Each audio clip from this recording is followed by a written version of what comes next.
Welcome to college classes. तो बर्तमान आम डिस्कसन करवा +3 थर्ड सेमिस्टर रो सब्जेक्ट MDC पॉलिटिकल साइंस रो यूनिट 1 रो चैप्टर 2 जो रही थ्योरी ऑफ ह्यूमन राइट्स। यह गोटे बहुत important chapter, so let's discuss it.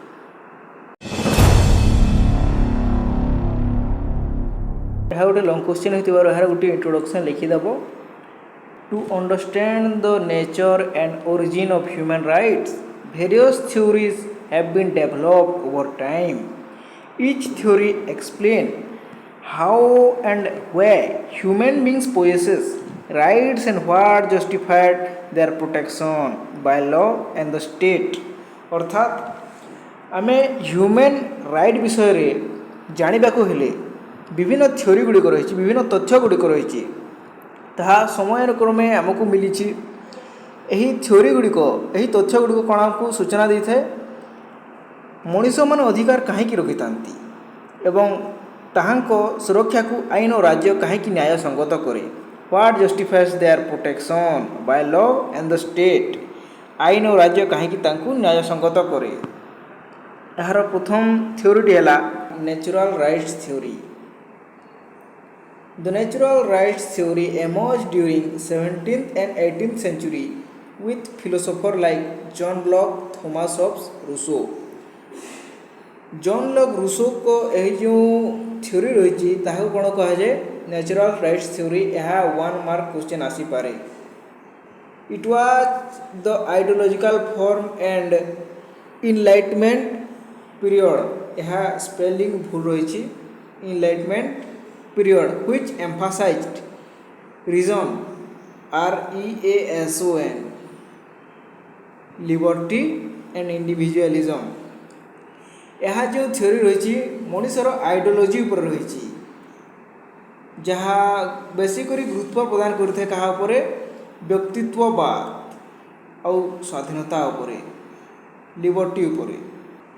यही नेचुरल थ्योरी रो मेन प्रिंसिपल गुड़ाक कौन रहा नेचुरल राइट्स रो जो जनक माने थिले से माने कहिसंती मानवाधिकार होची इनहेरेंट एंड इनलिनिएबल। यह होची हमको जन्म ठारू मिली और यह को आम ठारू कहीं छोड़े नहीं पारे ना। Human beings are born with certain natural rights which can't be taken away. आमको जन्म ठारू जो सब अधिकार मिली ताहा आम ठारू कहीं छोड़े नहीं पारे ना।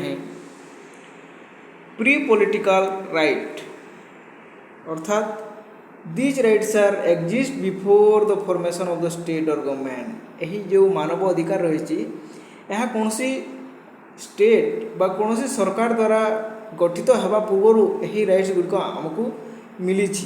मोराल फाउंडेशन यही राइट्स गुड़िक derived from the laws of nature और डिवाइन। यह हूँ ऐश्वरिक, यह भगवान द्वारा प्रदान कराई प्रकृति दत्त अटे किंतु यह नॉट मैन मेड लॉज। यह कौन मनीष मैंने तैयारी करना, यह कौन स्टेट बा कौन सरकार यह तैयारी करना। यार पर्पज गुड़िक कौन रही purpose of the state. State रो उद्देश्य कौन रही the state exist to protect this natural rights. यही जो स्टेट गुड़िक रही यह कौन पर रही प्रोटेक्ट सुरक्षा देवाई क्यों आमको नेचुरल राइट्स जो मिली। Example according to John Locke 1 mark question हो पारे। According to John Locke he identified life liberty and property. यह इम्पोर्टेंट अच्छी, यह इम्पोर्टेंट अटे एच फंडामेंटल नेचुरल राइट्स। यह आमको निश्चित भाव मिलवा आवश्यक। किए कहते यहाँ जॉन लॉक कहते। यार उदाहरण गुड़िक है अमेरिकन डिक्लेरेशन ऑफ इंडिपेंडेंस जहाँ 1776 देखाई। फ्रेंच रिवोल्यूशन फरासी राष्ट्र विप्लव 1789 देखाई। यह नेचुरल राइट्स को सुरक्षा प्रदान पर संगठित होता। We are directly inspired by this theory. UDHR universal declaration of human rights also reflects the natural rights theory. Legal theory द्वितीय पॉइंट है legal theory. Legal theory was developed in the 19th century. यह 19 शताब्दी रे देखाई जाइतिला by thinkers such as Bentham. यह मुझे 1 mark question हो पारे। Bentham and John Austin. Legal theory रो जनक हेले बेंथम आउ जॉन ऑस्टिन। से माने कोन कहथिले this theory shifted focus from nature to laws as the source of right। एमाने कोन कहथिले परिवर्तन करथिले स्थान नेचर टू लॉ। प्रकृति ठाରୁ एमाने नियम को परिवर्तन करथिले as the source of right. यार उपादान सदृश्य राइट को परिवर्तन करथिले। It is one of the most practical and widely accepted moral theory. यहाँ बहुत विशेषज्ञ मैंने कौन कहती एक्सेप्ट करती हाँ यह अटे।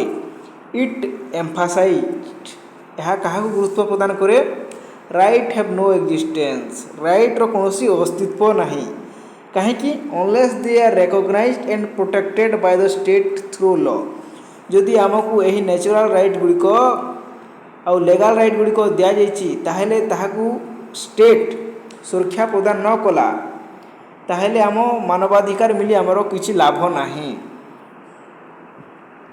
यार प्रिंसिपल गुड़ाक कौन रही rights are created by the state. Rights are created by the state. A person enjoys rights when they are protected by law. गोटे व्यक्ति केतेबेले एही अधिकार गुड़िक उपभोग करि पारिबो जेतेबेले तार सही अधिकार गुड़िक लॉ द्वारा प्रोटेक्ट सुरक्षा प्रदान न करा जिवो ताहेले से ताहाकू उपभोग करि पारिबो नहीं। Law is supreme. आईन रो आधार छाड़ी कौनसी अधिकार नहीं। यार अर्थ है आईन रो आधार छाड़ी कौनसी अधिकार नहीं। Empirical basis this theory stresses that right must have a concrete legal existence not a moral and philosophical one. यही एम्पिरिकल बेसिस रे जो थ्योरी रही यह कहूची अधिकार एक स्पष्ट एवं व्यवहारिक आईनगत अस्तित्व हेबा उचित कॉन्क्रीट लीगल एग्जिस्टेंस ना कि मात्र नीतिगत किंबा दार्शनिक। यह मोराल आउ नीतिगत हेबा आवश्यक नुहे। यह निश्चित भाव में कौन रहा आवश्यक व्यवहारिक आईनगत अस्तित्व रहा आवश्यक। Obedience to law rights are valid only within the boundaries set by legitimate authority. अर्थात केवल वैध कार्यकारी द्वारा निर्धारित सीमारे मात्र वैध होता है यही आईन गुड़िक। एग्जाम्पल है fundamental rights in the Indian constitution exist because they are legally granted by the state. आमको जो फंडामेंटल राइट्स गुड़िक दिखाई भारतीय संविधान द्वारा रही कारण यह ग्यारंटी हो सारी क्या द्वारा आम भारत द्वारा स्टेट द्वारा। The utilitarian theory links human rights to social utility. यह कौन करते मानव अधिकार को सामाजिक उपयोगिता सहित जोड़ी देता है। द आइडिया दैट एक्शन और policies are rights if they promote greatest happiness for the great number. कौन करते यही धारणा अनुसार जो कार्य नीति बेसी लोक मानक कौन करते समृद्धि और सुख दे थाए सही कार्य किंबा नीति को ठीक बोली मना जाए थाए। It provides a consequentialist approach to rights focusing on outcomes rather than moral absolutes. यह कौन करता यही सिद्धांत अधिकार प्रति एक परिमाणमुखी दृष्टिकोण प्रदान करे जो नीतिगत निरपेक्षता ठारू बहु परिमाण किंबा फल उपरे गुरुत्व दिए। This theory associated with Bentham and James Mill. यह बेंथम और जेम्स मिल को सहित संयोग रही। इन शॉर्ट कौन utilitarianism connect rights to the idea of maximum happiness. बेसी लोक जो खुशी होती ताकू अधिकार करा जिवो। प्रिंसिपल्स कौन रही utility as the measure. Rights are justified only if they promote greatest happiness for the greatest number. ଅଧିକ ବ୍ୟକ୍ତିମାନେ ଏହି ନିୟମ ବା ନୀତି ଦ୍ୱାରା ସମୃଦ୍ଧ ଅଛନ୍ତି ତାହେଲେ ତାହାକୁ ନିଶ୍ଚିତ ଭାବରେ କାର୍ଯ୍ୟ କରାଯିବ। Social welfare focus. The aim of rights and laws should be to maximize overall welfare rather than individual interest. ଏହା କ'ଣ କହୁଛି ଜନମଙ୍ଗଳ ପାଇଁ ଏହି ନିୟମ ତିଆରି କରାଯାଏ କିନ୍ତୁ ବ୍ୟକ୍ତିତ୍ୱର ଇଣ୍ଟରେଷ୍ଟ ଗୋଟିଏ ବ୍ୟକ୍ତିଙ୍କର ଗୋଟିଏ ସ୍ପେଶିଆଲ ଇଣ୍ଟରେଷ୍ଟ ଯାହା ରହିଛି ତାହାକୁ କେହି ଧ୍ୟାନ ଦିଅନ୍ତି ନାହିଁ। ଏହା ୱେଲଫେୟାରକୁ ଫୋକସ୍ କରେ, ଜନମଙ୍ଗଳକୁ ଫୋକସ୍ କରେ, ଏହାର ମୁଖ୍ୟ ଲକ୍ଷ୍ୟ। Pragmatic view. Rights are not absolute. They may be restricted if doing so benefit the majority. ଅଧିକାର ଗୁଡ଼ିକ ସମ୍ପୂର୍ଣ୍ଣ ନୁହେଁ।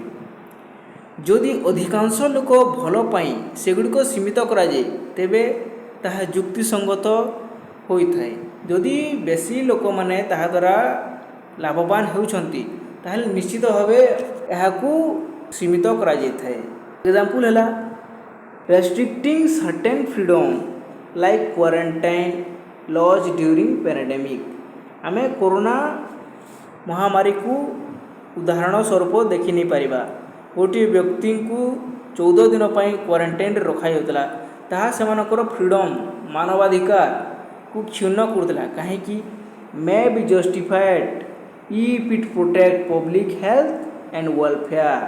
लोक मानकर भल पाई आउ जनमंगल पाई सेमानकु किछि समय पाई क्वारंटाइन कराइला समस्त जो लाभवान होते।